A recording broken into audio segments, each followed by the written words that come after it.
Yeah, that's right. It's nothing but Netflix. And it's me, Chappell. I'm back again to talk about the Netflix original series Battle Camp. If you were here last time, you caught me talking about the premiere. We outlined what was going to happen. We outlined that there were some characters missing, but now we've seen all of the season and we're ready to talk about it. And with me to talk about these Netflix reality superstars, it's Kirsten MacInnis. Kirsten, welcome back. Hello, I'm so happy to be here. I'm so grateful to you for thinking of me for Battle Camp because guess what? Battle Camp slaps. I loved it. Yeah. Underrated. I'll say it right now. I don't know who's all watched it, but Battle Camp gets gradually better as it goes on. The first episode, I was like, this seems kind of fine, but there's some messy gameplay. There's potentials for hookups here. Dare I say, bring it back for season 2? I co-sign. Bring it back, baby. Bring it every year. Let's do it. Yeah, we have all these Netflix reality stars that are just hanging out. I know some people aren't fans of, going back to the well so many times, but I just feel like if you bring in new people, give them something to do. If you're going to be on Perfect Match or The Ultimatum or something like that, whatever show it is, if it's on Netflix, you should be able to get put in the hat for Battle Camp, and we just shuffle it up, and then you can just end up one of these contestants because I wasn't expecting the show to get so messy, and it really was. And so I'm hoping for more of that for season 2. But Kirsten, we have to talk about the results of season 1 because we left our first premiere on a cliffhanger. And that is like my one complaint really with all streaming reality shows is they are like, we don't need to follow the format of an episode because we could do whatever we want. Like, just show me who got eliminated. Just show me. I'm still going to watch the next episode. Like, a cliffhanger on who is eliminated is never going to be the one thing that keeps me watching a show. I'm watching it anyway. We're here. Yeah, you're right. Survivor and Big Brother basically do their eliminations right there in front of us. And then we come back. And they've been on for 20-something years. And so if they can do it for so long, I mean, they break format every now and then, but we, for the most part, will know at the end of whatever episode that, like, okay, this person is going home. It happened. So you don't need to, really reel us in with the cliffhangers all the time. I'd be fine with a format where we know what happens at the end. I mean, I guess they do it for the mole, but this one really going to lean into the cliffhangers and a lot of the episodes. But I will say, there was some suspense. The Wheel of Misfortune really did deliver for me. I don't know. Bring it back too. Bring it back on. Literally put everyone who's a first-time Netflix reality star on a wheel and spin it to determine the cast of season 2. Like, we should be determining everything by wheel. And I know, listen, we mentioned it on this call. I've been burned by wheels before. But we are so back because that's the thing with wheels. They come around. This is the year of the wheel, y'all. And so we have to talk about our first wheel spin. We had a cliffhanger. We were led to believe that it could be Avery, that it could be Lexi, and that somebody was going to be going home. It looked really bad for Avery, but by the end, we saw that it was Lexi, our first eliminated contestant. And, she was there, she was there. She was there and she was on the wheel for her own fault because if she had just clipped that flag to the boat, her team would have won. They wouldn't have been on the wheel. She wouldn't have been chosen for punishment. And then Tony wouldn't have been pushing people to vote for her. So she kind of played herself and the wheel determined that it was her fate to go home. Yeah, the thing about Battle Camp is that no matter how well you're doing in the game, if you end up on the wheel, you could potentially go home. And we have a few contestants who are going to find that out the hard way. So although it looked like, Avery might have been cooked, she survives to fight another day. And we have to bring in a replacement. So we talked about this a little bit. We were saying, okay, there's a bunch of people who are missing from this cast. Yeah, where are they? Yeah, where are the people? And so the person who will come in to replace Lexi is it Bree? Is she our first replacement? It's Polly. There she is. Now, Polly be dressing. Did you notice that Polly is like wearing a fur coat to the Wheel of Misfortune half of the season?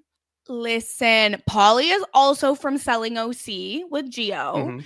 And Polly's rich. Polly She's and rich. Gio have made each other a lot of money.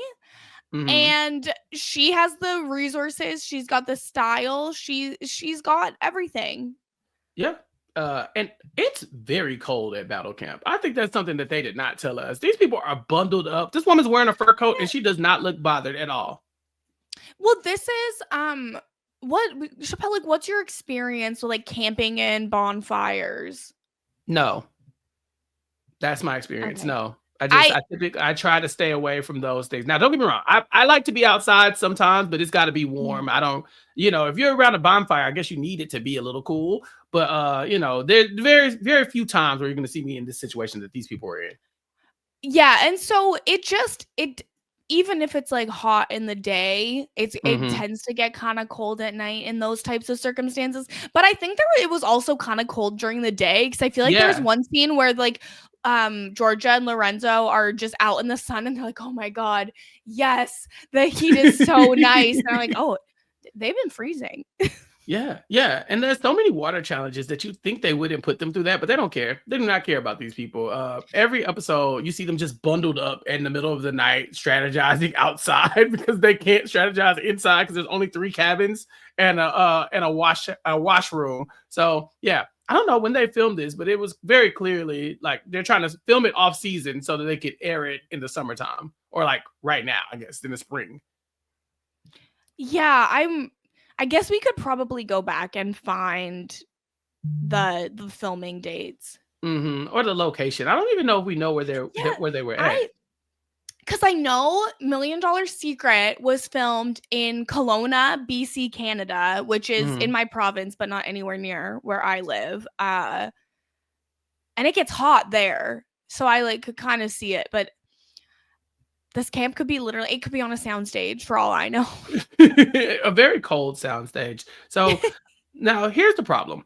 Tony's very happy, right? He's like, all right, we got rid of the weakest link. I'm so happy. Polly comes in. So he's got high hopes for his team, but everybody else's team is starting to notice that when you lose your weakest player, they're often replaced. And so you might get a better player to come in and join your team. And so I think it's the Eagles that are thinking like, was this a mistake? Should we be like trying to make sure that, we're able to get somebody? Oh, it's the Wolves, they're like, I don't even know if we should have got rid of Lexi, if they're going to bring in Polly, who has a connection to Gio, who is seemingly more competent in competitions than Lexi would have been. I mean, we didn't get a lot of Lexi, to be fair. Yeah, we have no evidence of if Lexi was actually weak or bad. So it's just that one thing that she did in the challenge really tanked her game. It's just like how one slice of the wheel can end it all. Yeah, and I guess that wall sit didn't do her any favors either. But Avery bounces back from her wall sit, fiasco. She was so stressed out about the wall sit thing, and her name doesn't even come up in this episode. I think that's the thing that happens kind of for Avery's whole trajectory, is like she thinks that she's being perceived as a way bigger threat than she's actually being perceived as. Like, she talks a big game in the diary room, but like that's not the story we're getting from anybody else.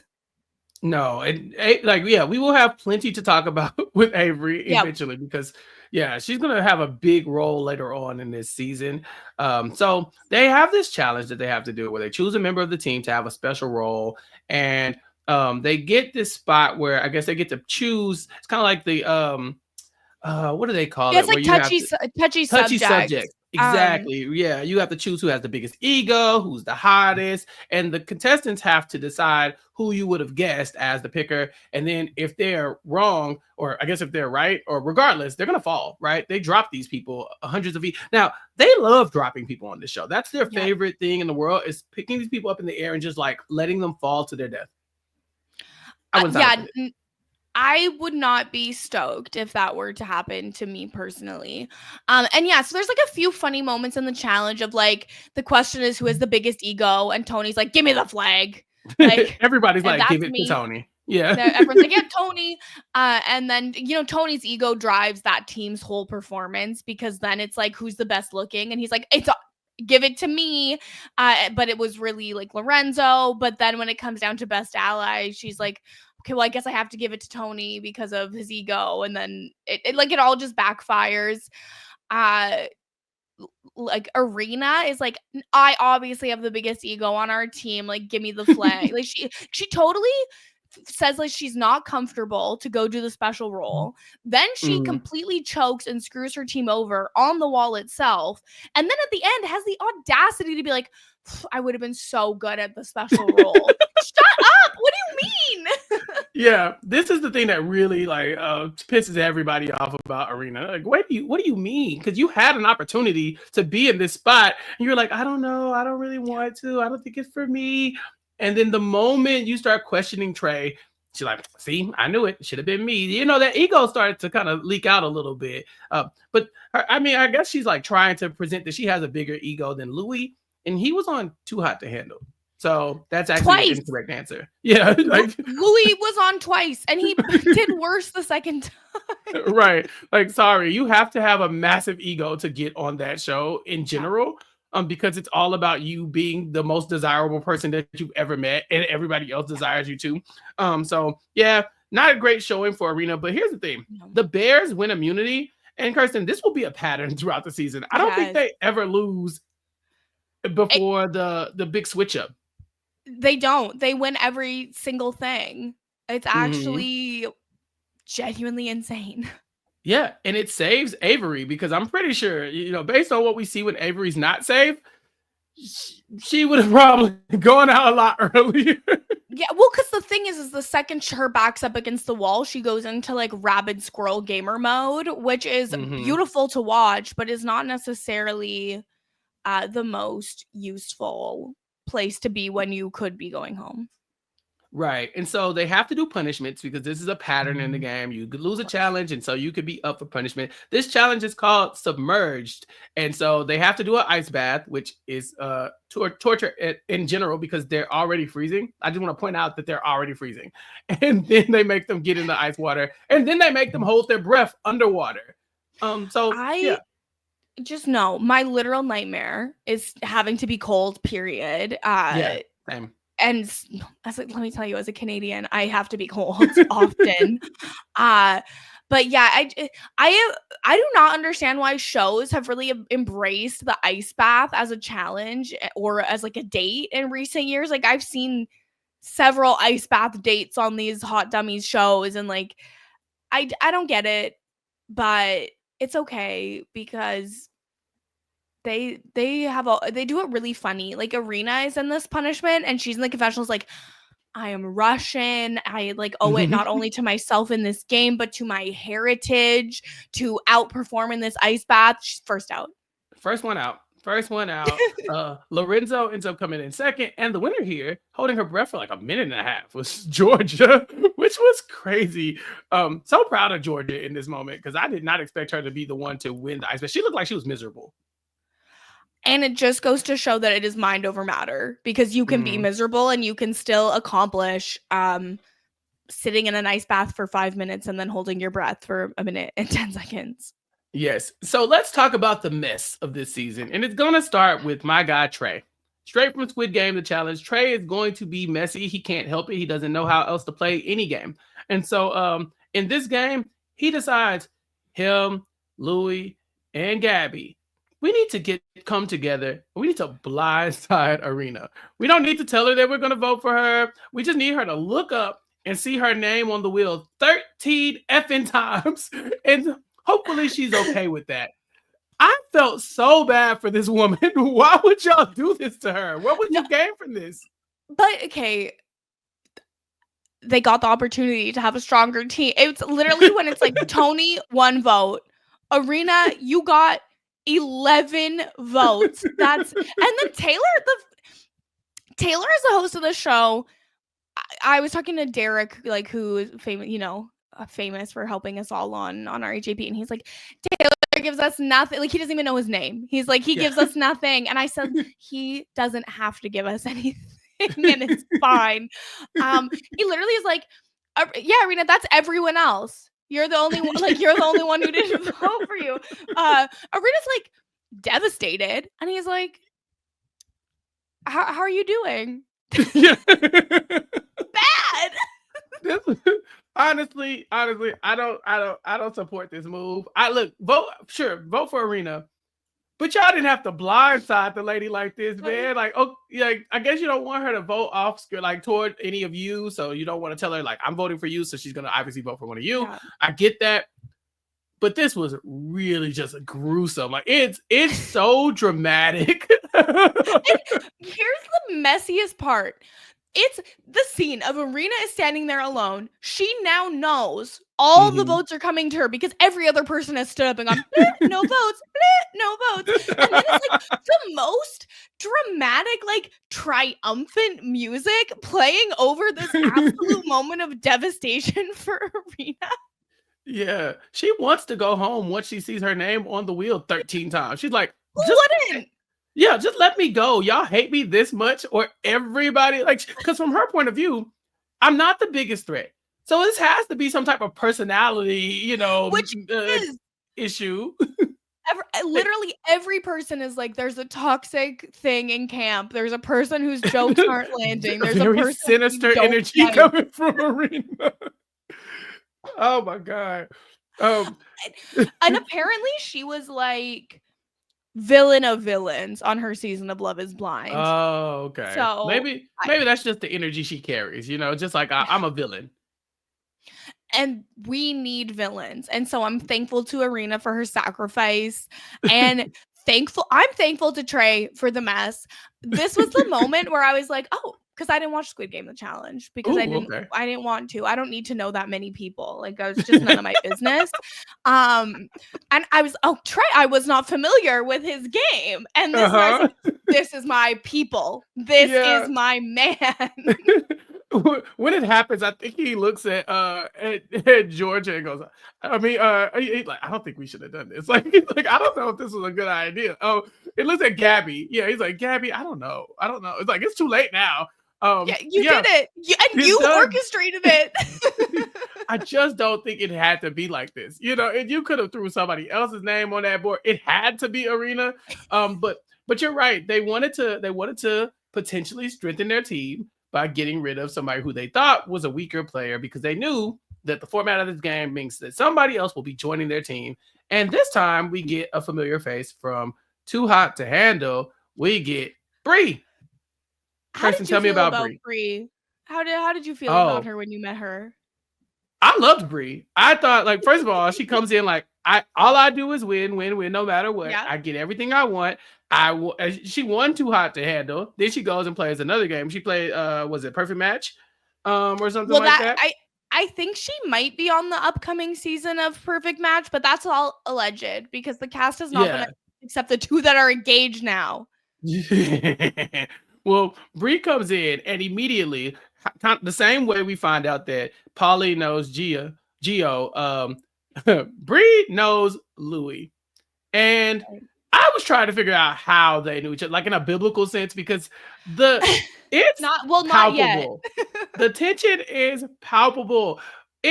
People are saying, like, I don't know. I think they might have feelings for, like, they might be attracted to each other. I'm thinking, you got Bree from Too Hot to Handle, and you got Louis from Too Hot to Handle. 2 different seasons. And they know of each other. It seems like they've never been in these close quarters, like, together before. Yeah. But if you've seen Too Hot to Handle, these are rabid individuals, okay? They cannot keep their hands off of people. And now you're putting them in the same bunk. I'm sorry. Yeah. I was, like, waiting on them to rip each other's clothes off. So that season of Too Hot to Handle is the only one where the cast going in actually knew they were going to be on Too Hot to Handle. Like, they weren't tricked into thinking they were going to, like, Orgy Island or whatever. And then, like, Lana's here.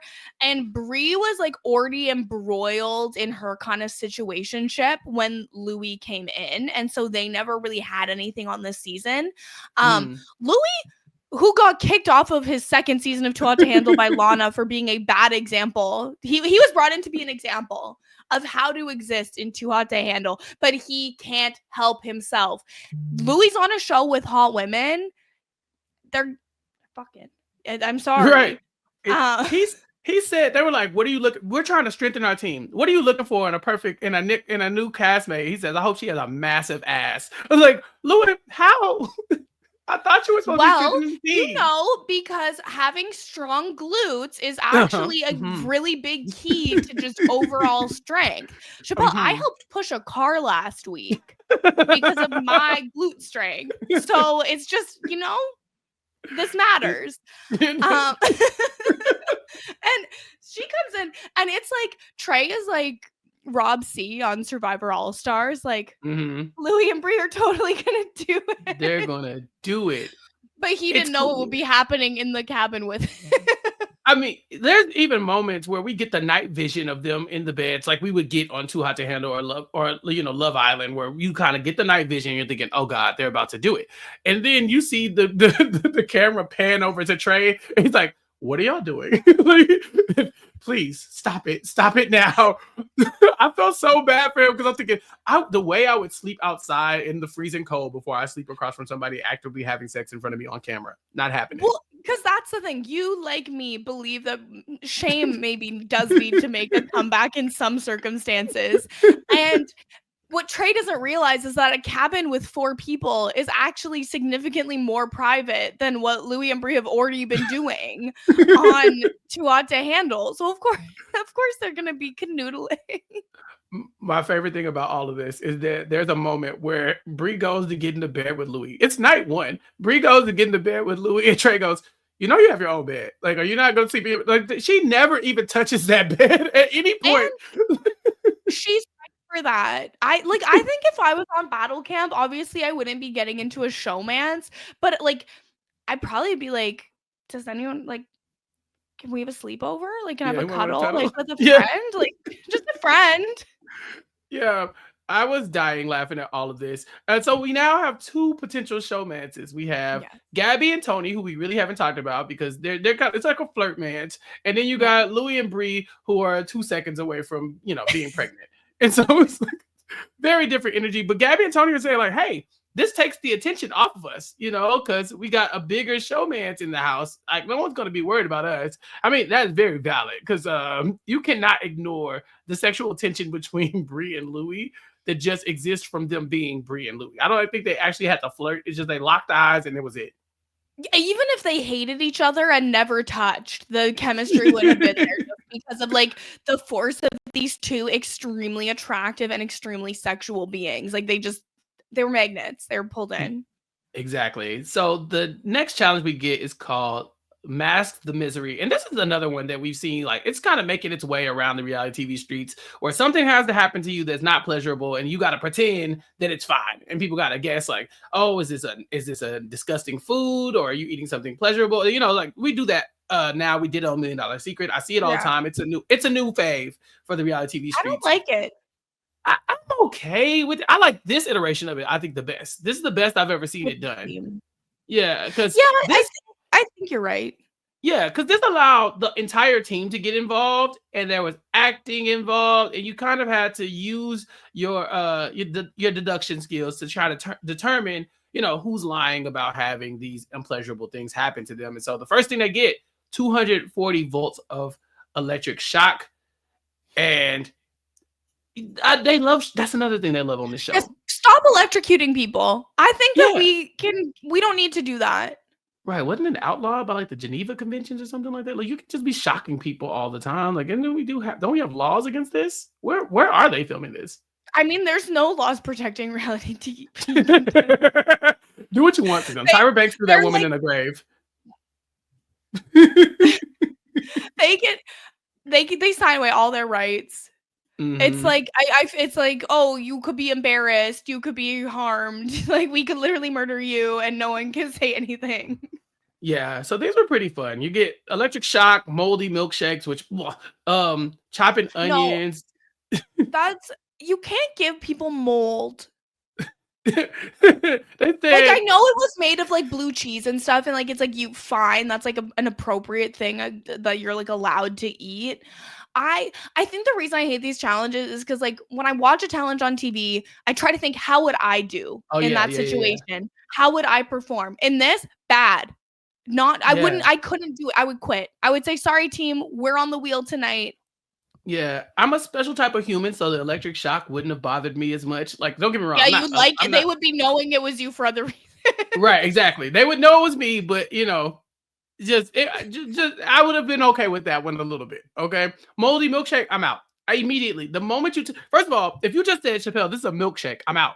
I don't do it. I just blah. And so when they A said moldy, ugh, strawberry milkshake? ugh, There's a joke from John Oliver like years ago where he's talking about ice cream and he says Neapolitan ice cream is perfect because it has something for everyone. Vanilla for the borings, chocolate for the chocoholics, and strawberry for the perverts. And that's how I feel about a strawberry milkshake. I'll take it because I'm not drinking none of this shit. I mean, in my notes, all I put was moldy milkshake. I would rather be dead, and I mean that. Period. They the they I have to stop down on this particular round because the way they didn't realize Tony was the one drinking it, there was snot coming out of his nose. He looked like he was about to physically die, and they're like, "Oh no, he must be a good actor." You cannot fake that type of misery, okay? He I was knew it was Tony staring God in immediately. the face. Right, exactly. He looked awful. I mean, it was just like they were even like, Tony, turn it down a little bit for the love of God. I was like, that man's not faking. He's drinking that shit. And like And it's when he disgusting. like coughed and it like came up, I was like, yeah, because it's blue fucking cheese. That's disgusting. Like I don't understand. And then everyone's like, this is the start of a plot that I noticed a lot throughout the whole season of like people patronize Shuby to the extent that it's disrespectful. Like I actually think the way that the way they treat him is actually not okay. Like anytime, yay, Shuby, and it's like it doesn't feel genuine. It doesn't feel like they actually love him and are happy for him. It's like they're treating him as a child, and he's not a child. He's a grown ass man. And the way that he like leans into it of like, oh yeah, I'm like doing this on purpose. No, you're not. They don't respect you, and it shows. And it shows. The part of the game is to be unhateable. And it does feel like by the end of this, it feels like Shuby is unhateable. But it also feels like you said, they just don't take him seriously. There's nothing Shuby could do to make them vote him out. I think maybe they think like physically or something like that. Maybe like, oh yeah, we can beat him in the challenges at the end, so we're going to keep him around. But anything he does, like it's like Shuby is like clearly like strategizing throughout this entire season. Does Shuby ever get voted for like prior to like the end game? He won every challenge with the Bears for a long time, and then by the time he's would have been like available to vote for, they've switched to the two teams, and there's no longer the opportunity to replace him with a stronger member for your team. Right. So it's like, there he is. He's just here. Yeah, I agree with you. I think that they were sleeping on Shuby throughout. I was really hoping that he would show up in some of the physical challenge and kind of like, show them that they were underestimating him too much. But I don't know. He ever actually gets the opportunity to do that. Yeah. So we'll never know. He never gets the full arc. And I like it honestly just made me feel bad for him. I'm like, if people treated me like that, I would be so mad like at the world all the time. Like I just don't I pray that type of friendship runs away from me, the way that Shuby's treated. And so he's like acting, they say that he has the milkshake when it was not him. Very clearly Tony. Clearly not him. And then in another one, they like, oh, he's doing the bad acting. Haha, we know it's on him. But it is him. It's him. They don't take him seriously, but I guess it's working for him. So he leans into it a little bit. So the Bears win again. And now we have to figure out who the Eagles and the Wolves are going to target. The Eagles want to come after Louis, but that's Tony's best friend. And he's not going to vote for his boy. So he's trying to skew the votes back toward Polly because she's coming after Louis. So he's going around campaigning. And then, even like... No, Trey, not Tony. Trey is trying to... No. Isn't it? No, Tony starts here because Georgia has to tell him, like, you got to calm down. Like, it's getting very aggressive. The game is getting in front of, getting in Tony's head. It is making him really kind of act out. Because he's not used to this, right? The mole really wasn't like a social strategy game, or at least he didn't play it like that. And so now he's trying to play like this strong arm game, and it's just not working out for him. So we get Yeah, to the he should have been on punishments. Survivor 48. Yeah, honestly, probably not a bad shout. Actually, from based what we've been seeing. So the punishments here, full throttle. And this is so stupid. I don't like this. Now I think you would be really good at this. I know that you do the like you do your spin classes and stuff like this, but we gotta get a bunch of steps in a short amount of time. And so they just have to kind of just like shuffle Yeah, or I don't think I would be good at this because really. I do spin class. I like to do exercise where I don't have to stand up. Oh. So, like, this is like an hour straight of walking. Like, that doesn't seem like my favorite thing. I would maybe do okay at it, but Mhm. I don't know. Sometimes you do a group fitness class and they make you do like the quick steps, like football, like as a little warm Yeah. up. I feel like I'm gassed after like 30 seconds. Yeah, Gabby is far and away the winner of this. You know, she is a cheerleader and a good one, and so she's like, I know endurance, I can do this. So Polly and Bree end up on the wheel. Um, Louis like, okay, Polly's coming for me, so we're gonna come after Polly in exchange, and we get several votes, you know, going different ways. But we see that Gabby, now that she's under fire, she actually votes for her showmance in Tony, and so I was like, okay, Gabby, I appreciate that. Save yourself, Yeah, queen, if you queen. can. But when we spin the wheel, with only one vote on the board, Gabby is the one who's taken out here. We lose Gabby in the most random wheel spin so far. She was gone too soon. She was gone too soon. Like just the fact that she was even willing to vote for Tony shows me that there's potential there that we did not get to see that I'm a little sad about.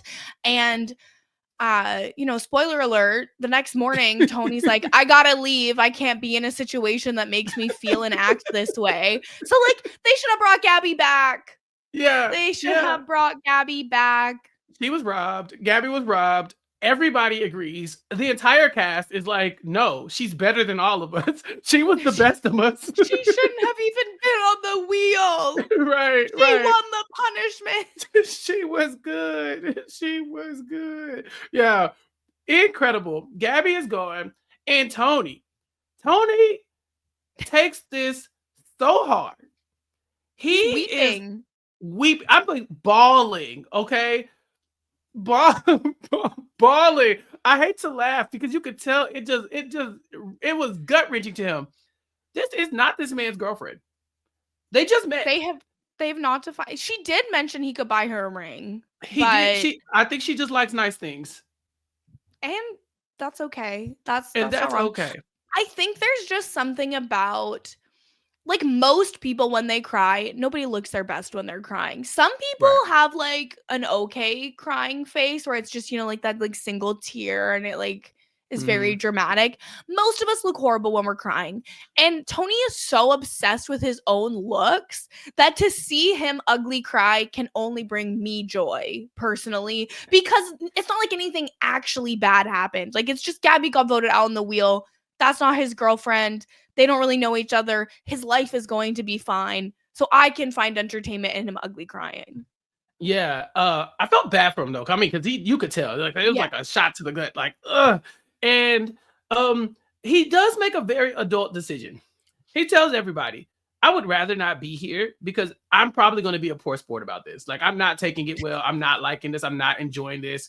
And I'm going to be a jerk. So let me go ahead and remove me from my, like, let me protect y'all from me. Okay. And there's a tiny part of me that's like, Tony, you're an adult. You can do hard things. There's another part of me who's like, but also thank you for sparing people. If you know that that's not for you, because I'm a firm believer in that. For me, I will tell people up front, hey, you might want to leave me alone. I'm just not in a space to where I'll be normal. Like I understand that there are logical ways to handle this, and there's like emotionally stable ways to act right now, and I don't have that in me, so I'm gonna go. And so I appreciate him not putting all of his turmoil on the rest of these people and punishing them for his his bad time. Yeah, he protected their peace by protecting his peace, and that is a kindness. And I think that it benefited the season moving forward because Tony was sucking up a lot of air and it allowed new stars to emerge in his absence. Yes. But unfortunately, we don't have a new star yet. We get Morgan instead. And I, Hey, Morgan had one moment where I was like, "That's what I'm talking about, Morgan." Like she got me there like once. But for the most part, I was like, "Morgan, do something, start a fight or something, what do was the something." moment where she got you? When Morgan won the wall climb, because they really underestimated her. She was up against a person who had a lot of height on her, and she just demolished him. And I was like, "See, Morgan's here to play." But then after that, Morgan was like, "Hey, honestly, I'm not here to play. Like, I don't have it in me." Morgan's whole thing is that she eats bread, cheese, and ranch and She nothing does not else. like food. Yeah, she does She not like food at and all. like it's so funny because like I too don't really like food, but in a very Mhm, different way because mhm. I don't really funk with cheese or ranch. So like bread is all Morgan and I have in common. Yeah, that is actually funny. No, she doesn't. She don't like chocolate. Like she's just like basically that's like the one. That is the one thing we learned about Morgan. Name one other thing about Morgan that we learned throughout this season. Go. She said that Gabby is a better cheerleader.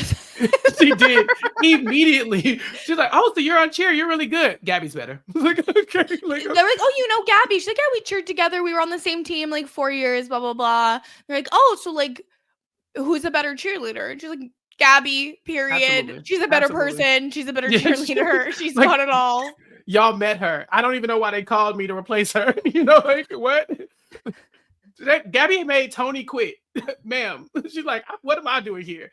But yeah, we get Morgan, and then we get one of your favorite contestants, Nick from the Circle.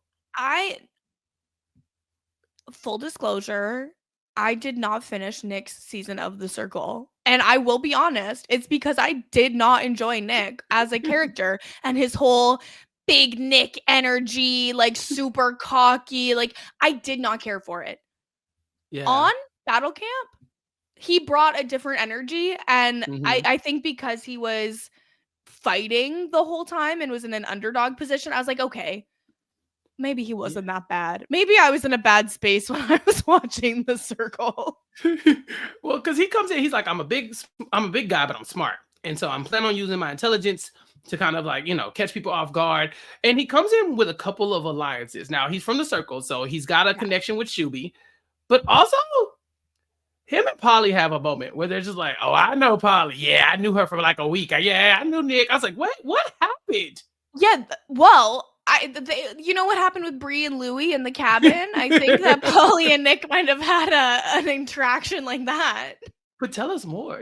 How did y'all meet? Because I Polly wasn't on the Circle. Were you in the OC? Is that where you were it's at?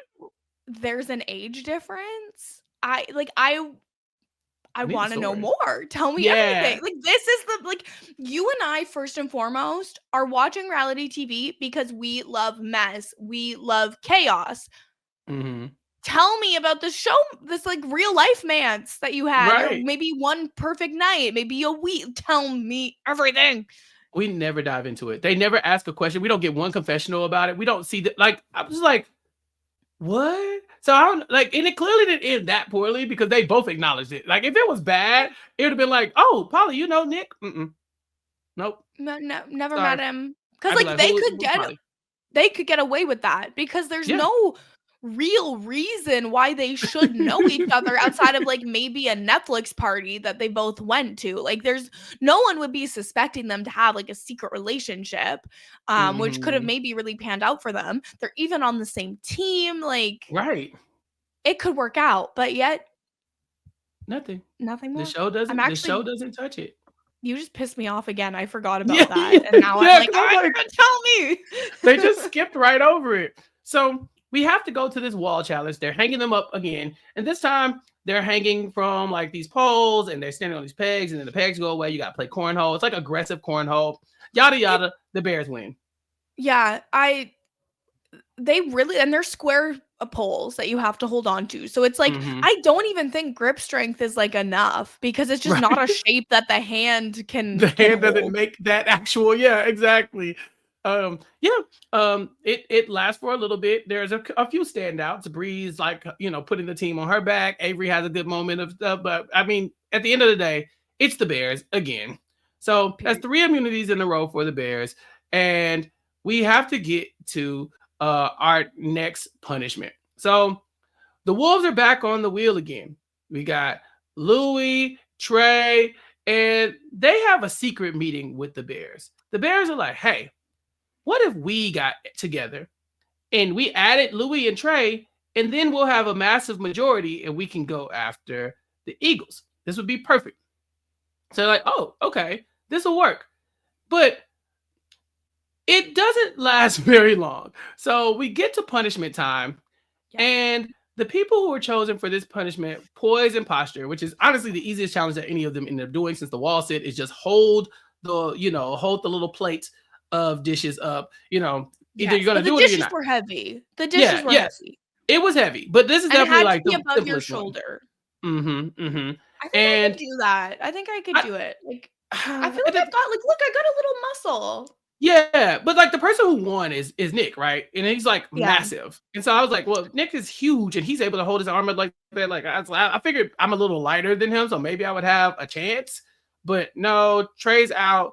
Morgan's out first. Trey's out next. Trey takes it very personally though that they put him in this punishment because they just had an alliance with him. Well, and it's so stupid because they went to Trey and Louis with the alliance. It was their idea. And then they put Trey in the punishment. And they're like, oh, well, we thought you could win based on the description. Like we just thought you could win. There are several other people you could have put in the punishment other than the 2 people you just decided to start an alliance with. Like it would just, to me, I think that putting Trey in is like the only strategic misstep QT makes like the whole season. Yeah, so they put Trey in because they're hoping that Nick would lose, but Shuby doesn't even want Nick up because he's still in an alliance with him. So it's like they end up like Shuby basically sacrifices Nick and doesn't want to. They put Trey up because they assume he can beat Nick. I'm assuming that they want Nick and Morgan on the wheel more times. What the point of targeting Morgan, I will never understand. But like, I feel like you're right. But they went and got 2 of the bigger people. Like this, I think you have to kind of put like Gio here, right? If possible, But Gio was it. No, Gio's on the Bears, so you can't. Put Gio. So he can't do it. So maybe there wasn't anybody else to put up there that was going to beat Nick. But like, why not just not put Nick? Yeah, like just target Morgan or something. I don't know. But Trey ends up giving it the best shot. He loses, but he's not loving this, and so he starts asking about votes. And Shuby kind of like clues him in that you should probably check with Paulie and see what's going to happen because Nick's plan is to take out the weakest players so that he has a better chance to beat the Bears. So he's like everybody else. Like, I want to strengthen my team. Paulie tells Trey that he's the leader of the strategy. And so she's going to vote for him.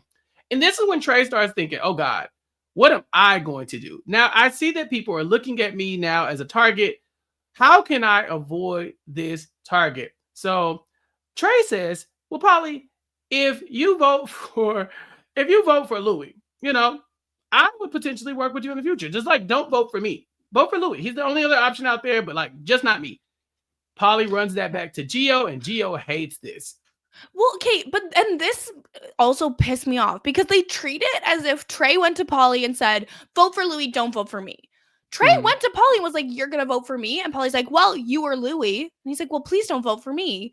Like, oh, so you'd be fine with me voting for Louis? Yeah, I don't want to be on the wheel. This is just totally logical. There's nothing wrong with this. And then this gets twisted into like Trey being Judas, and he didn't do anything wrong. This is the beginning of a nightmare for Trey that will last for about 7 episodes. So strap in. Because Trey's moves are now making people uncomfortable. Gio hates this. I would never turn on my best friend. How dare you? And so it's getting around that Trey did that. But Trey's goal is to just keep his name off the list one more time. And so when we see the votes, Louis does get that vote from Paulie. Trey dodges a bullet here. And when the wheel spins, of all the places it could land, it lands on Louis. And so to that, I say Trey was right. If that little square said Trey would have gone home. He would have lost the game. Yeah, he saved himself. I have no issue with this. And like, even if he had gone home, like there was no issue to do it. But this is where Taylor goes, "Oh, surprise, it's a double elimination." And so every square that used to say Louis will now be blacked out. And if we land on that, we will spin the wheel again. And this is where it's really crazy to me because he spins it again. And Brie, who I think only had one, maybe two slots on the wheel, is the one selected. So like these two like lovers are then leaving together. Like she walks into the cabin and Louis like, "You're not supposed to be here. Like this is like my time to pack up and leave." And she's like, "No, it was a double elimination and I'm going home too." And he's like, "What?" He carries her out. She's wearing his sweater. It was very cute. Someone said a true love story immediately after the wheel hit her. I was like, hey, just wait. Like, Georgia, calm down. Like, why would you say that?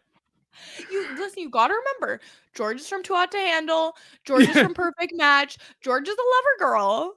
Yeah, immediately, like, yep, true love story. That's how Romeo it's and supposed to be. Juliet. That's not. We should not be hyping that up. So yeah, Bree's gone. She's like, I didn't want to be here anymore once Louis was gone anyway. So I guess it kind of works. And I feel like they were having sex maybe like 6 seconds after the camera was off of them. Because oh my god. I mean, look, they have been fighting it. If even that, if Lana was here, I'm sure they would have lost some money over these last episode that she's been around. So I'm hoping that they talked about it like they were about to go start a life together. They said, like, I'd rather go and explore my time with someone else. I was like, oh, so let's look for an update on Brie and Louis. Kirsten, do you think that they are still together? Is this happy couple still a thing?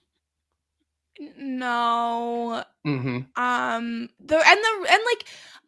Not to say that like I don't think that they could have something or like they have undeniable chemistry. It seems like they get along, in outside of the physical realm as well. But they're from different countries, which is like really big barrier. Yeah, and they're from Too Hot to Handle. Like, I can't trust these people to have like meaningful relationships. I know Lana told Brie she won, but make no mistake, it's Too Hot to Handle. Some of them are just, it's going to take a little bit longer to rehab them, Yeah. Yeah. So, underreported story. Your guy Nick, he dodged a bullet. This man has a guardian angel because his name was on the wheel a lot. And he managed to survive a double elimination. And so now we have two people that we need to replace in the game. Yeah. But before we do that, this is going to be a twist, another twist. We're going from 3 tribes to 2, basically. And we have to bring in our new team captains, Kirsten. Yes. And I think that was always the plan. Like when it came down to this number of people with 2 people left to come in, they would become the team captains. And we get our team captains. Yeah, we get Chase, also from Too Hot to Handle. Now, yeah. What do you think about Chase? This man is very tall. Look at him next to the door. Yeah, he's extremely tall. He's a big guy. He's a professional athlete, in case you hadn't heard. And I think he brings a lot physically to these shows. And this was the first time I thought he ever like really brought anything else because he was kind of strategic. He was strategic and also a hypocrite, and I cannot wait to talk about it. Oh, I'm ready. I am so ready for that. But he seems to be the only person who's watched like all of the shows that everyone was on, so he kind of knows like how he feels about people from that point. Yeah, I'd probably argue that him or Trey are probably the most knowledgeable. Maybe Shuby. I don't know. Shuby's never watched the Ultimatum, but I think some of them never watched Too Hot to Handle, the Ultimatum, Perfect Match. Like, Shuby's seen them all. Trey might have tuned in, yeah. But Chase, you're right. Chase has been on probably the most shows. I think he was just on the Netflix's Pop the Balloon, yeah, he's around. Also, Kyle. I don't know this man at all. Yes. Never saw QT's season of The Circle, but man, I think he delivered this season. I agree. I liked him. The bar for Kyle's in reality TV is in hell. And so he easily stepped over that bar and was able to provide some entertainment and some physicality. Yeah, so he comes in with a natural ally in QT. Chase comes in with a natural ally in Georgia as they, or something like that, because they have a complicated past Well, from their past show. they on Perfect Match were like seeing each other, and then Dom from the Mole came in, and Georgia left him, and then Georgia and Dom won Perfect Match season 1. Right. So it does feel like there could be some tension here, but there's not. It looks like they're fine. So Chase is the captain of the Eagles team with Georgia, Lorenzo, Nick, Trey, and Paulie. And then Kyle is on the Bears with QT, Gio, Avery, Morgan, and Shuby.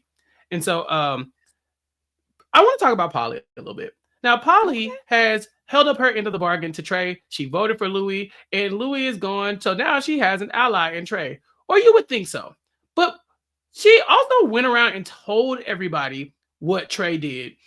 Everyone knows that Trey betrayed, as the title of that one episode was called, Louis. And so this alliance means nothing because now Trey's back is against the wall, and it will be for the rest of the season because people do not like this. They end up going to a challenge and doing a spelling bee while sitting on these airbags in the lake. I know we call them hot dummies. But the dummy was dummying on this season. There's this challenge and one other punishment that we need to talk about later where I was like, hello? Like, Shuby spelled ecosystem wrong. He's like, oh, I heard it as ecosystem. That ain't a word. Stop it. He spelled advantage wrong. Like, honestly, I think the only word that was like should have tripped up anyone is I think Paulie had to spell saboteur. I could see, and I was like, that one's kind being of like, oh, is it an O? Is it an A? Like in that second, E-U-R? Yeah, right, exactly. Like that. I'm like, okay, there's something there. I could understand spelling that wrong. Was it Chase who couldn't spell quail? No, that was Kyle. Kyle misspells quail right off the gate. I knew it was the team captains. I couldn't remember which team it was. Shoot. Yeah, it was Kyle. Kyle misspells quail. But like the questions themselves made me feel dumb at home. I was like, can I spell knife? Vacancy. Is that hard? I love George is like, oh, maybe Lorenzo doesn't know about silent letters. Underreported. She loves him. She loves Lorenzo. Fluent English. Like, it's not as if he's struggling to speak English. Like, he speaks English. It's probably not his first language, but like he speaks it fluently. He's fine. This is her soulmate. Like, she loves Lorenzo. Like, it is a platonic soulmate. Right. Yeah. Like she's worried about him in every situation. Like, oh my God, does he know that does he know there's a K in knife? You know, I was like, yeah, he will be fine. Calm down. I think she misspelled ecstasy at some point. You know, so there was a couple of them where I was like, I guess. But let's talk about Avery. Avery. Just girl. Avery. What? For the first time in 4 episodes, Avery is not immune because she has there's no immunity here for Avery. She says, I might throw the spelling bee to lower my threat level. That's something that we talked about where she did the wall sit. She thought about throwing the wall sit to lower her threat level. But now she's toying with the idea of maybe I can't win this challenge. The word she has to spell is revenge. So she absolutely cannot throw this challenge because, ma'am, if you can't spell revenge, I'm sorry. What? I don't know. In this group, I think she could have gotten away with it.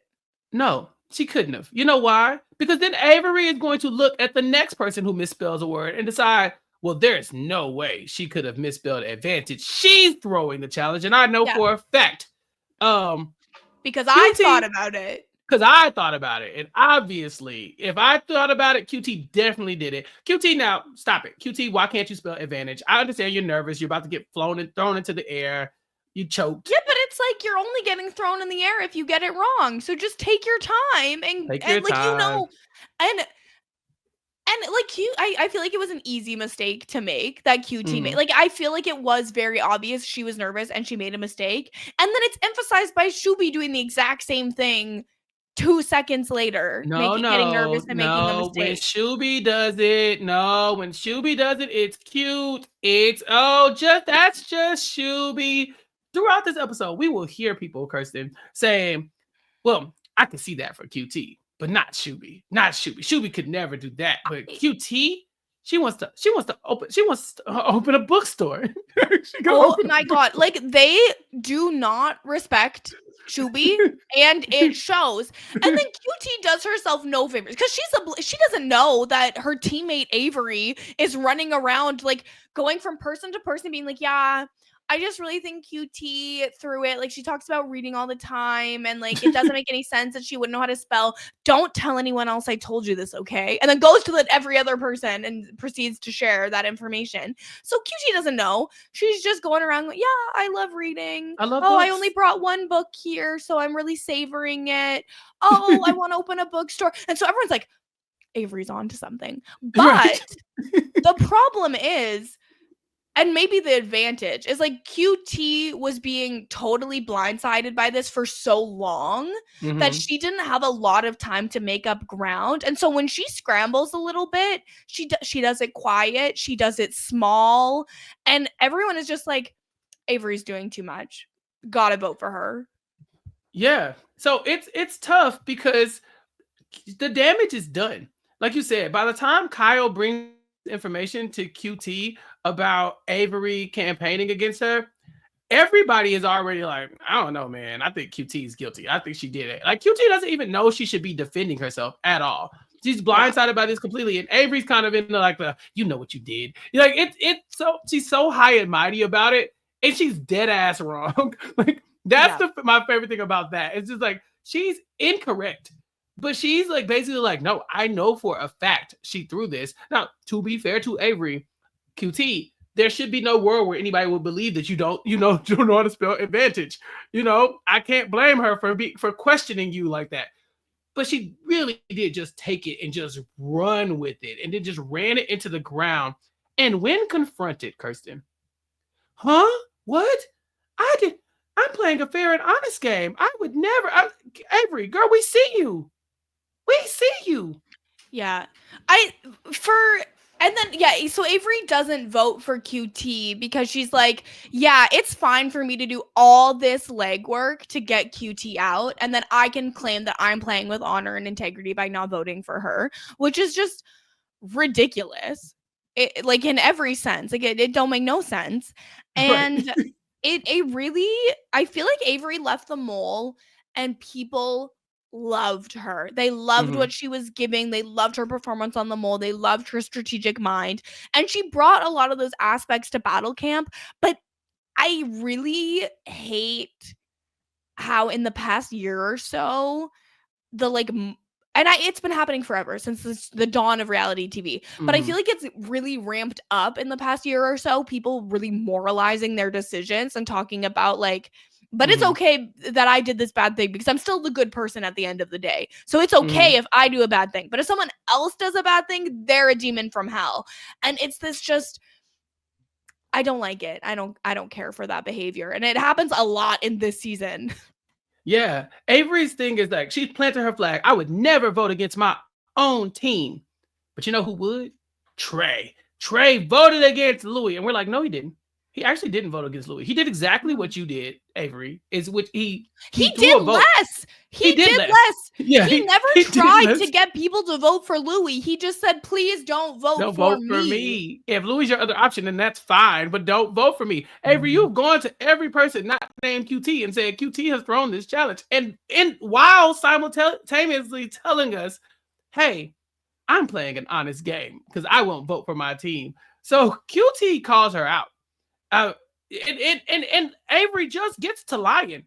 She says, "Yeah, that never happened." QT's like, "Yes, it did. You just said that it happened." She's like, "Well, that's not what I said." "Yes, you literally just said that." It was so funny.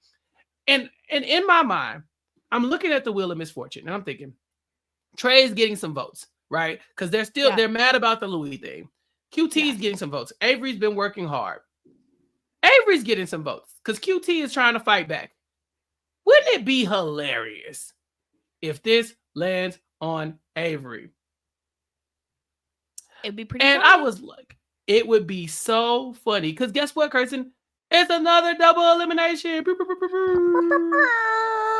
Yeah. I was like, look, I don't want Avery out. I want her to stay in the game because I like for the people to be fighting. But you Yes. started this mess. No, you started this mess. So if anybody has to go, it can be you. We lose Avery to the double elimination. But then I thought, well, how can we keep the party going? All the people who are saying like I play with integrity and all this other stuff. How can we keep some of these fighters in the game? I don't want Trey to go anywhere. I don't want, Yeah. anybody who's in an argument with anybody, they can stay. We lost Avery. Agreed. I said in my notes, all I put was, can this please be Gio? And lo and Oh behold, my God, manifesting king. it was Gio. Scram Gio. He did nothing wrong. But at this point in the game, you on your moral high ground and like just like quietly moving through the game without that's not good enough TV for me. You can go. Yeah. They got him. I was like, this wheel might be onto something, Kirsten. I kind of like it.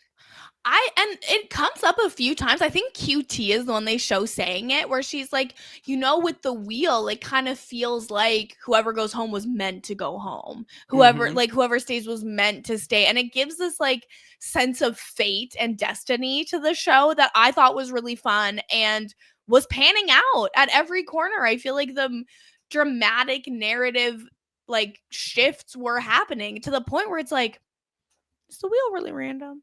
Right. They do some shenanigans. And I'm okay if they did. They could have done I think they didn't. The result of the season shows that there's no the winner of the season lets me believe that this was completely random. Okay. I will say that as well. So Trey's back is against the wall because Avery's gone. So now QT can breathe a little bit. But Trey is on the ropes. People now know that Trey betrayed Louis, or at least whatever they mean by that, right? Yeah. I stand with Trey on this one. He didn't do anything wrong. But listen, that's my guy. Yeah, he did what needed to be done. So Chase and Kyle are becoming natural allies because they're the newcomers. They got muscles. And so they're kind of plotting and scheming, and people are noticing. We get another shock challenge. They're like doing push-ups and high-fiving. Like it's enough. Like enough. That's what our friendship is built on. Push-ups and high-fiving. I can't even do one push-up. I'm not great at high-fiving either. I'm kind of uncoordinated, so I don't think this will work for us. I think we're screwed. It's over. So we have a shock challenge again, Kirsten. Oh my God. And this time they have to climb the wall while getting shocked. I hate wall climbing. I've done it like a couple times, and every time I'm like, I think I'm too tall, so I'm not used to being off the ground. It's like I feel like if I'm a foot off the ground, it's too high. I'm like, no. But for me, I've just hit 8. And some people are hitting like 6 feet. And I'm at 8 feet in my mind. My feet are still down there, but my head is not. I don't like that. When I was a child, used to be in rock climbing club, and my dad would take me every Sunday night to go rock climbing. And as a child, I was extremely good at it, and I could just scramble up the wall like Lorenzo did. But now, as an adult, I have like no upper body strength. I don't know what happened. Like it's crazy. Like as a kid, you're like on monkey bars, you're climbing around, you can do anything. And now as an adult, I'm like, no. Climb? You want me to climb a wall? No. Oh my God. If someone asked me to jump, I might cry. I don't know when the last time I did that. It doesn't come up often. I think my spine might shatter if I just try to. You should probably try doing like a box jump at the gym then. Excuse me?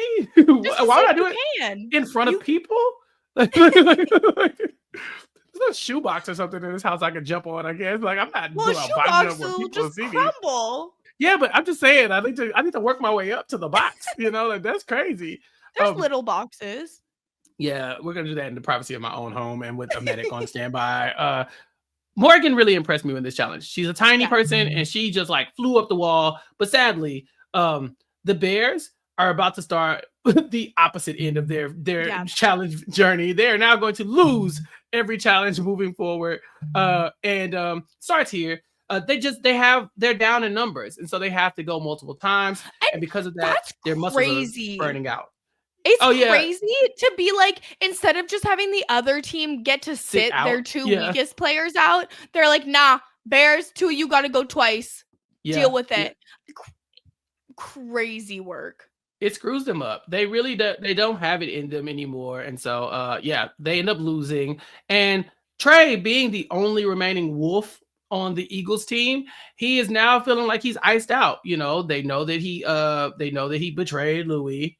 So they're not really, you know, including him in any of the strategy conversation. They're not really listening to him. And so he starts thinking, I gotta go elsewhere to make some alliances and figure out how I'm gonna move through the game. Luckily for him, Kyle is going to work on him as well. They decide, all right, we're going to get Trey and bring him into our side so that we can get some votes in our favor, because they just got to get more of the Eagles up on the board. The Bears are going to stay on the board throughout the game at this point, but the Eagles can avoid it if they don't have people voting for them. And so they need Trey. Now, Trey wants to vote for them secretly and get away with it. I'm thinking, okay, hopefully he can pull this off. He needs a covert way of picking off his own teammate, right? Because he can't vote for him, because we see what happens when you even mention the thought of voting against somebody on your own team. Mind you, his whole team is like, we should vote for Trey because he can't be trusted. And so, suddenly it's fine to vote for someone on your own team when it's Trey. But if Trey wants to vote for someone on his own team, which he never wanted until everyone ganged up on him, he's the bad guy. So they got to do the punishments. It's called force feed. This is where they have to eat foods that are nasty. No, I skipped through it. Mac and cheese with a fried cockroach on top of it. Morgan don't even like chocolate. Y'all think she's gonna eat a cockroach? She actually did eat the mac and cheese. I was very proud of her. That's what I said. Morgan had a couple times where she showed up. For the most part, she didn't do it, but I don't even want to eat mac and cheese. And you put a cockroach on top and you think that's going to be like, no. The second they pulled out the pancake with the worms on it, I was 15 seconds, boom, boom, boom, boom, boom. And when I'm skipping, all of a sudden, QT has half a tarantula in her mouth. And I was like, no. The biggest effing spider I'd seen in recent years was on both of their pizzas. They call it tarantula pizza when it's a slice of cheese pizza and they just put a tarantula on top. Like, well, and the pizza was scary looking. It didn't. None of that looked appealing. No. And I will give it to QT. She gave it her shot. Now, Avery, you at home watching this back. This is the same person you accuse of trying to lower their threat level by throwing a challenge with the word advantage, and she goes to the end eating a damn tarantula. Okay, no. Avery. That's right. Avery was wrong, and we should keep talking about it. Actually, we have to keep talking about it. She was because that's our girl. That's our girl, QT. Yeah, our coworker. Nice. I'm happy that she did well.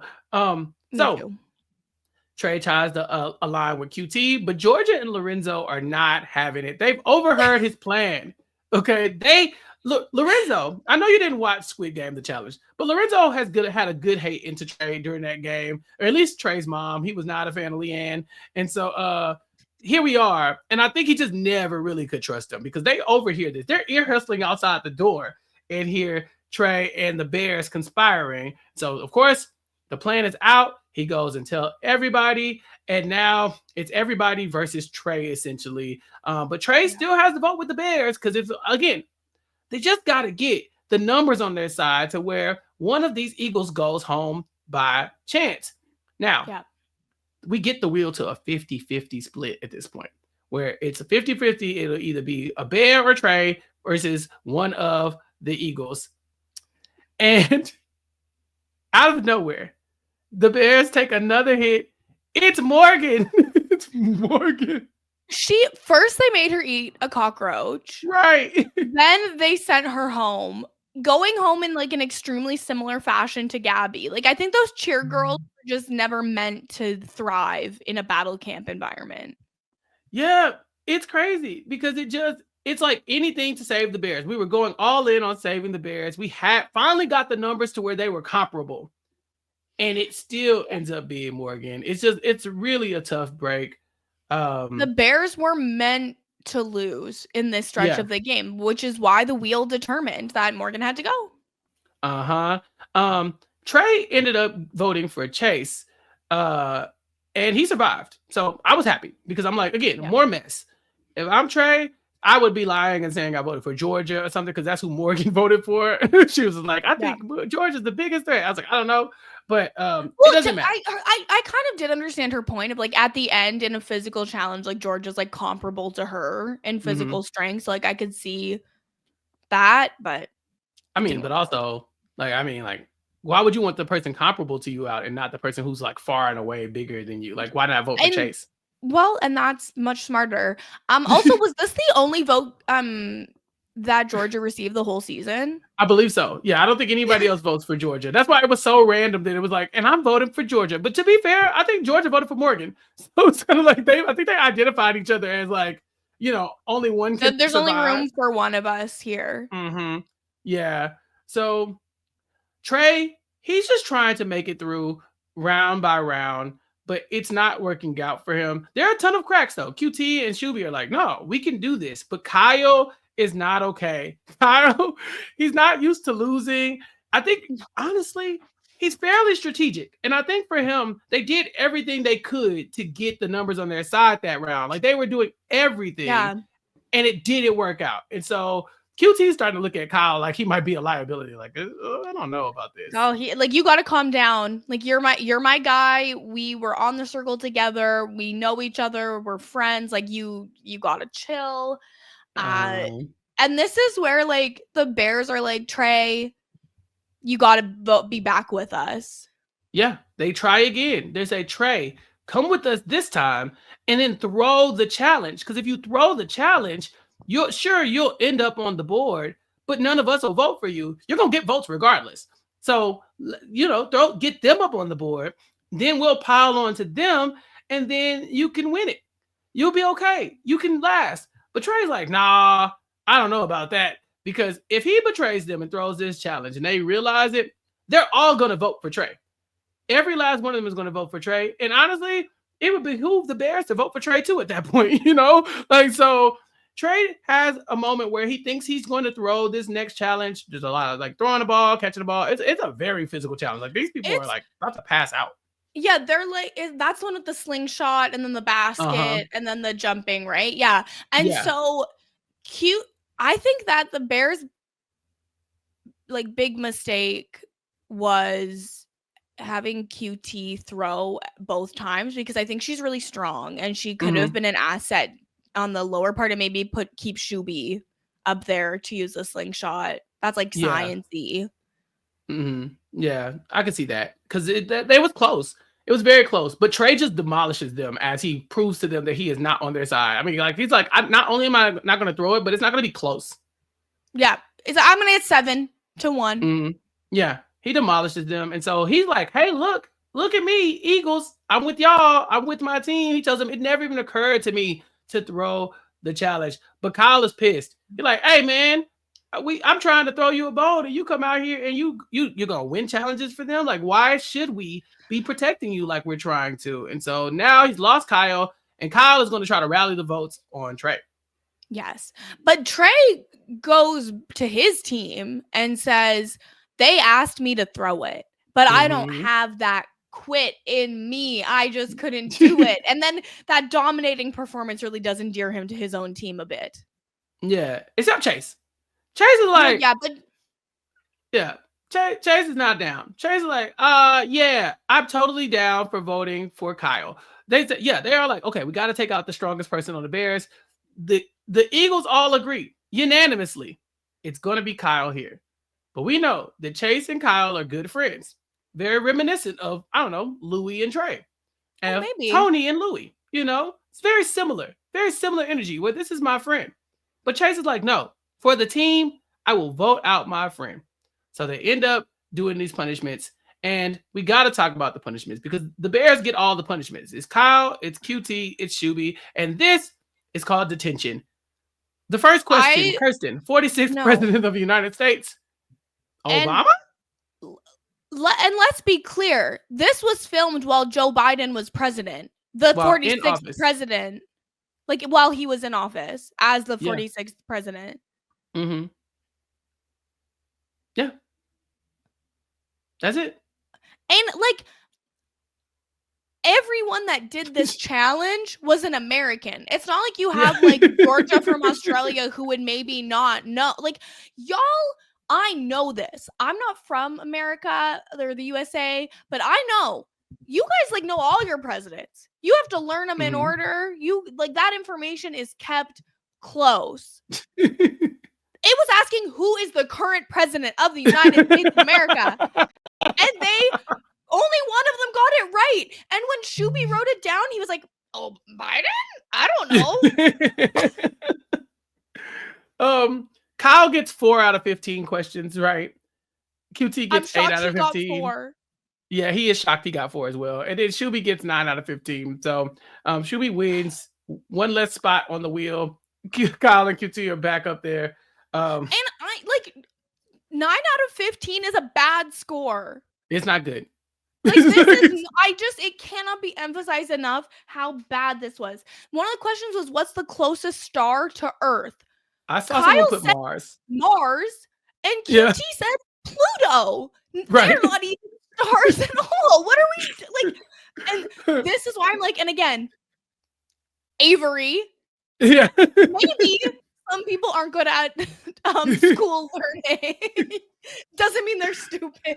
Right. It's like they're throwing a challenge. Avery would have lost her mind when she saw these scores. Like, they're trying to keep their stress level down. Avery would have been like, what were the thing too is I think if Avery had still been here at this point, she would have for sure been in the punishment too and probably gotten like 14 out of 15. Like, there was one question that was like, is this quote Shakespeare or Taylor Swift? And Kyle left it blank. I don't know who said this. It's a 50-50 shot. Just guess. Just guess. You don't have to know. Just guess.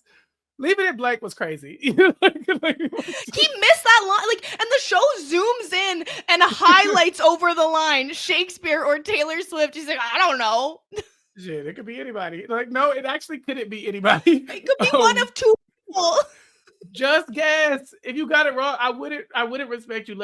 You should just guess. Just guess. You're not gonna lose points. Not guessing is way less respectable than guessing and getting it wrong.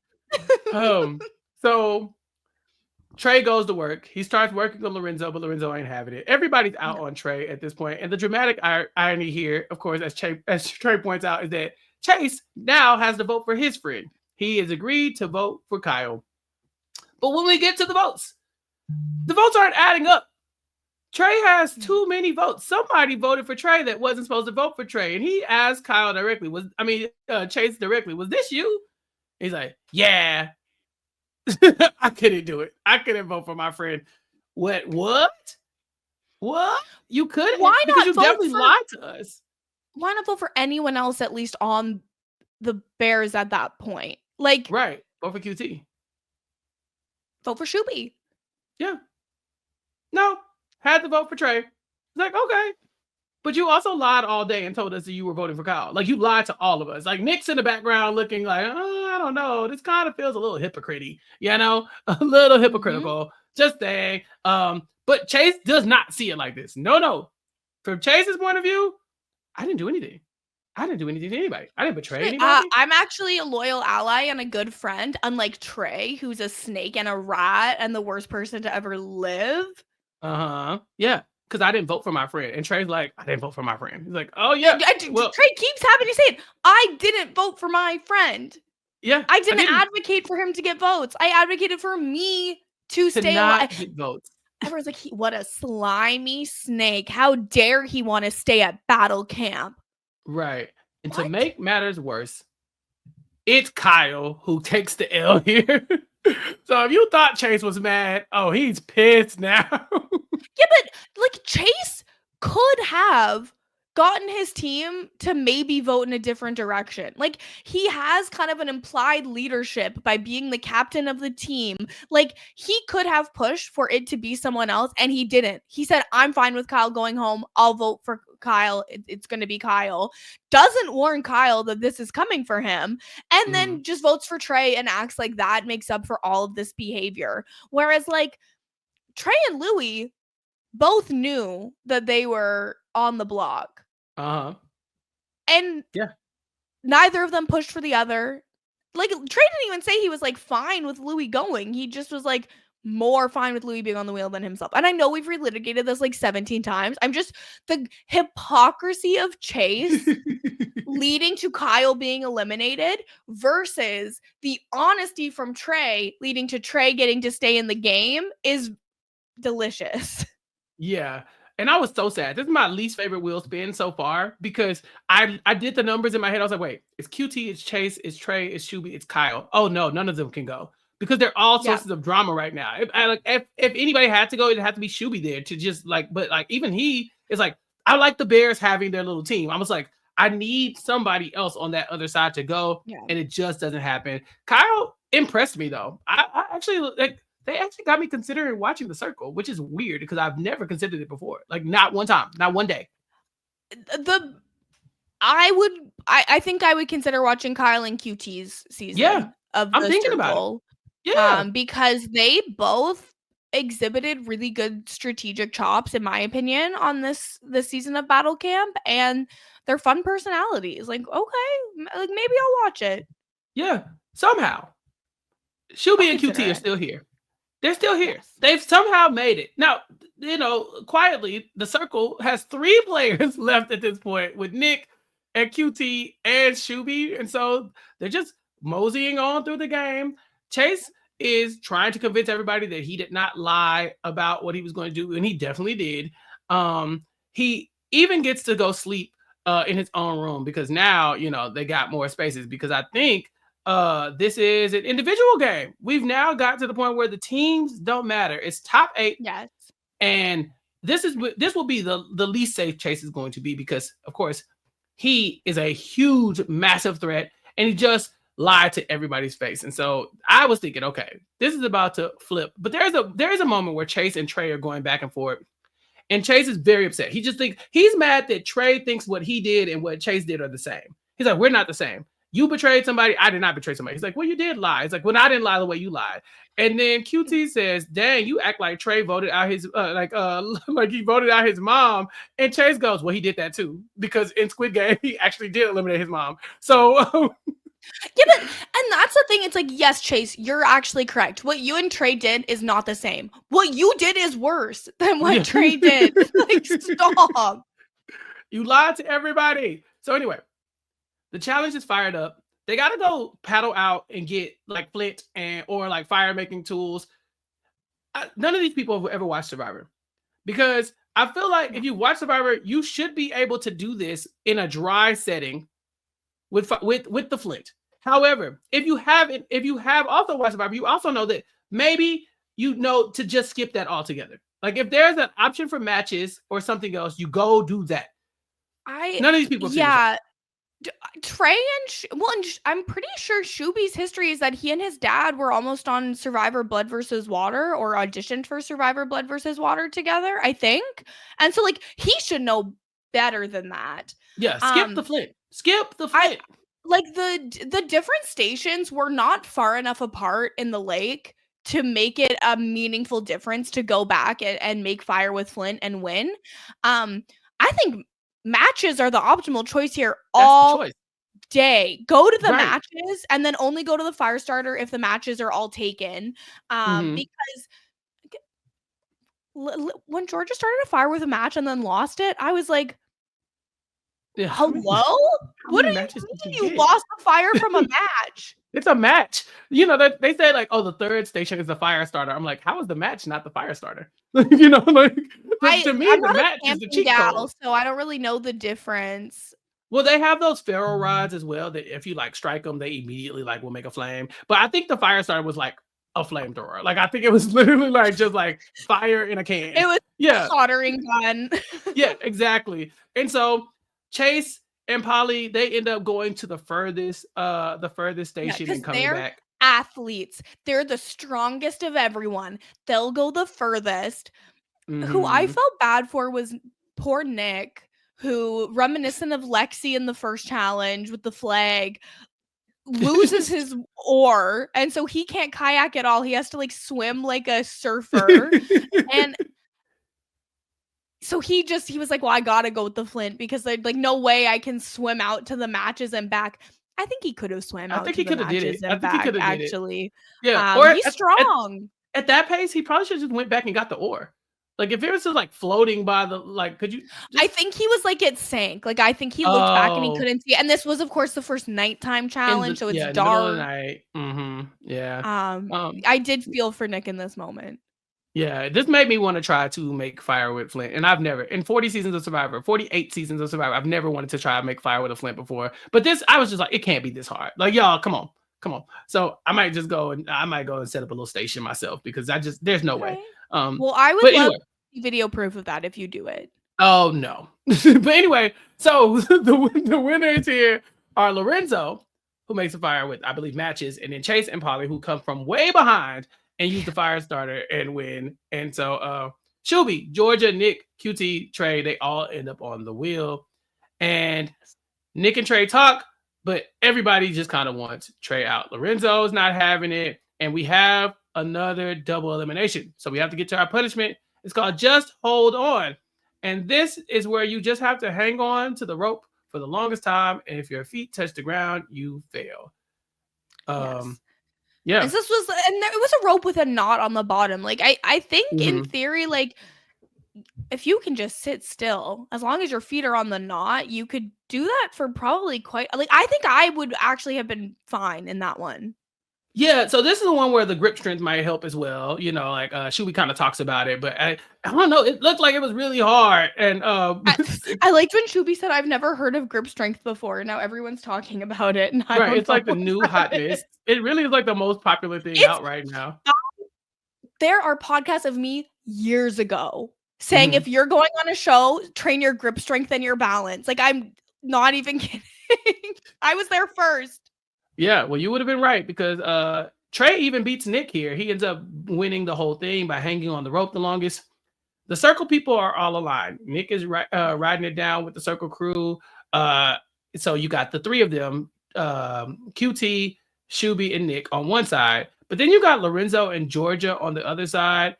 And they kind of have Polly as well. So he's trying to play the middle of both of them. Chase is still pushing his I'm an honest player. I just lied one time. It's like, no, you lied all day. You lied all day. Even if you lied one time, that's lying. And that means you're not an honest player because you lied. Yeah. But everyone's sick of Trey. They're sick of him altogether. And so even QT is like, I'm gonna vote for Trey too. Hell, at this point, like it's just like we gotta survive another round, and I'm on the board. Like I gotta figure this one out. So Trey is running out of runway. He knows everybody's gonna vote for him. QT, Georgia, Nick, Lorenzo, Chase, all of these, and all I have in my notes is I've never wanted anything more in my life than for Trey to survive this vote. Oh my God. I was like, he's done it before. He can do it again. Like, this is fine. Everything's fine. But unfortunately, it was not fine. Because he survived the first one. And then it's a double. Yep. They get him on the second one. I was like, fuck! Like I was wrong. I was so happy. I was like, he did it. We did it, Trey. We did it. Only for him to go. Last time there was a double elimination. Everybody was like, actually, we shouldn't stack our votes on one person because then when they go home, it's like really crazy on who might. No, this time they were stacking them. Yeah. So we the one time things don't really go my way here. Yeah. Is when we lose Trey and we lose Nick. Yeah. To Trey, good night, sweet prince. We miss you. Yeah.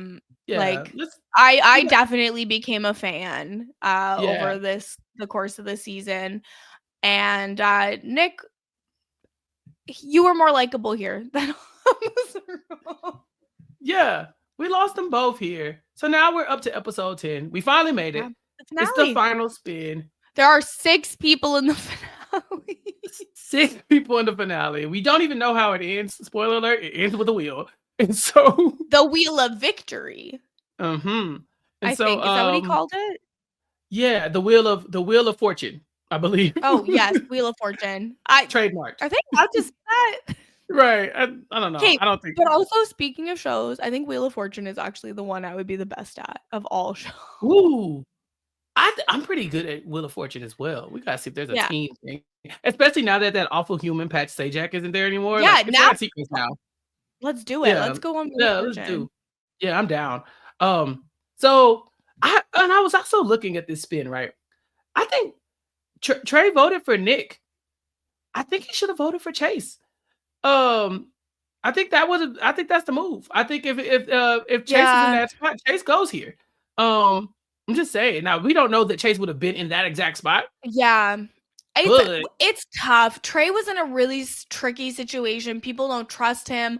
I don't think they had any better understanding than we do of what the end game is going to entail for Battle Camp. And so I understand why it yeah. was that way. I will say this: you didn't watch Squid Game: The Challenge, but this is a way better showing for Trey than Squid Game: The Challenge. Squid Game: The Challenge had me ready to jump through the screen and be like, and shake him, like, what is wrong Because with he you? voted out his mom, and we love his mom, right? It's way worse. It's way worse. Okay. He just like eliminates himself from the game just because. Well, that's fine. So what happened on Squid Games: The Challenge is none of my business. That's not of my concern, so it's fine. Yeah. Yeah, me and Trey had a conversation about that. We'll have to put the link to that conversation in the show notes as well, because that podcast is on here as well. The Nothing But Netflix listeners, you all know what I'm talking about. But yes, we're on our finale. You have to be unbeatable, unbreakable, and unhateable. And so they're bringing back some of these punishments. And we get submerged, we get full throttle. I know you were happy to see the ice bath back. Oh, needed to see it. My only disappointment is that they didn't have another spelling bee. Right, or which trivia. is what I would have loved to see that. You know, I get why the challenge fans go up for it now, because it's the easiest words, but I guess under high stress situations, people just they fumble. I don't know, like, I'm not the best speller, but at the same time, like, I just couldn't see a world where I misspelled advantage, but I'm not in this situation. To me, this is just further evidence of how autocorrect and AI make us dumber. Because I used to be an excellent speller, and now I'll sometimes use the wrong form of to, and I think it's because of autocorrect. And so I'm honestly considering turning it off of all my devices, like, because I got to get back down to brass tacks and like know how to spell. No, because I turned mine off, and now all I do is just have typos all the time. And people are like, Chappell, we don't know what your tweet says. I'm like, I don't know. I turned my autocorrect down because I thought it would help me. If they were true in their spirit, they would know what your tweet said, because it's clear even if they're a typo. I always know what you're saying. Yeah. So we get through the ice baths and stuff like that. And people want to get on. This is when you want to win challenges so that you can get on the wheel.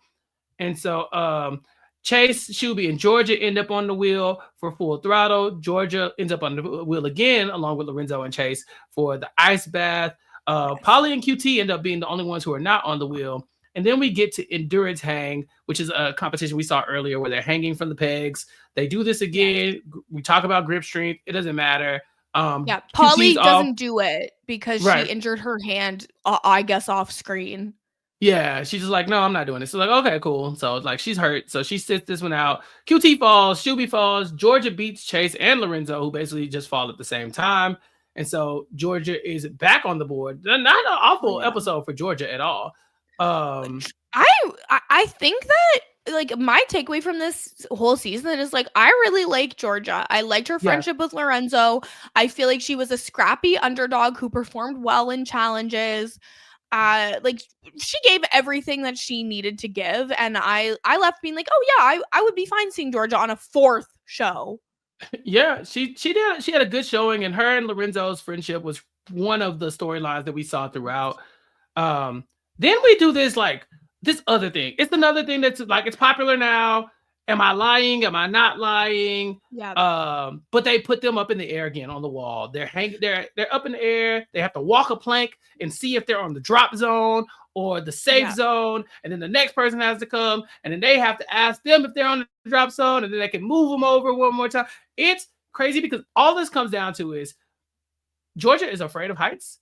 And nothing, like, there's no way she's going to be able to bluff anything in this moment, because she is terrified. She wants to get down, and that's it. I'm just not doing this. And she doesn't even take the fall. She literally gets on the fall zone and says, I'm not falling. Actually, I'm walking off of this. Yeah, like, she ends up on the fall zone, because so it's her, QT, and Chase. And QT goes first and lands on a safe one. And then she's just like lying, saying it's the drop one, but also like indicating to Georgia that no, pick this one, which really makes it clear that there's some sort of issue. So Georgia takes QT's spot and puts QT where QT wanted Georgia. So now they're both on safe planks. Mhm. And they're lying at first, like they're trying to lie together about the middle one being the drop to try and get Chase to take the drop. But Georgia just has a full like freak out, Uh-huh. uh, and just tells Chase the truth of like, Yeah. just like take QT spot, put QT on the drop, like it's fine. Uh-huh. But Chase is like, no, like you lied, and now I only feel comfortable with the one you're on, so I'm gonna take that. And then when it's time for the drop, George's like, no, I'm not doing it. No. And Taylor's like, well, that's like a disqualification. It's like she I knows would've she's lost not going anyway. on the wheel anyway. Right. So why, like, who cares? Like Yeah. he's trying so hard to be TJ Lavin in this show, and like he's just not, and that's okay. Like it took a long time for TJ to become That the is true. TJ that he is today. Mhm. Um, but like there's no consequence. Like it's not like, oh well, we'll take off another One spot of of the your wheel that would yeah. have been yours. Like there'll be a like a spin again instead of your name. Like it's like, no, okay, well you just don't get your spot on the wheel. Yeah, pretty much. And then, of course, on the other round, we have Lorenzo, Paulie, and Shuby, and Shuby tells the truth, and they're like, "Well, I mean, it's Shuby. I don't know. I don't know if I can trust him because it's They're like, Shuby. He's oh, so he's a bad precious. actor. He does Yeah, this he's a bad bad acting actor. thing. It's Shuby." And Shuby's like, "No, literally, just go to the one I want." And so, Paulie and Shuby both get spots, and Yeah. Lorenzo has to drop. So Lorenzo doesn't get his name on the board there, but it's up there enough Yes. because we get to the point where we have to get the unhateable votes. And everybody has to vote for the person that they want to get on the board. The more people that are Yes. getting, the more your name gets on the board, along with the previous challenges, then you have the best chance of winning when we spin the wheel. Chase goes. Chase gets a vote from Polly. Shuby gets a vote from QT. Georgia gets a vote from Lorenzo. Nobody shocked there. QT gets a Yeah. vote from Shuby. Nobody shocked there. Lorenzo gets a vote from Georgia. And then it comes down to who did Chase vote for? He voted for Polly because Yeah. They all I like her. they voted in pairs. Yeah. Chase and Polly voted for each other. QT and Shuby voted for each other. Georgia and Lorenzo voted for each other. It came down to 3 pairs at the end voting Yeah. for each other. And when we spin the wheel, it lands on the person who's been running the game from the beginning, the most strategic and unhateable and unbeatable person of all, and also probably the most random winner. It's Lorenzo. Lorenzo wins $250,000.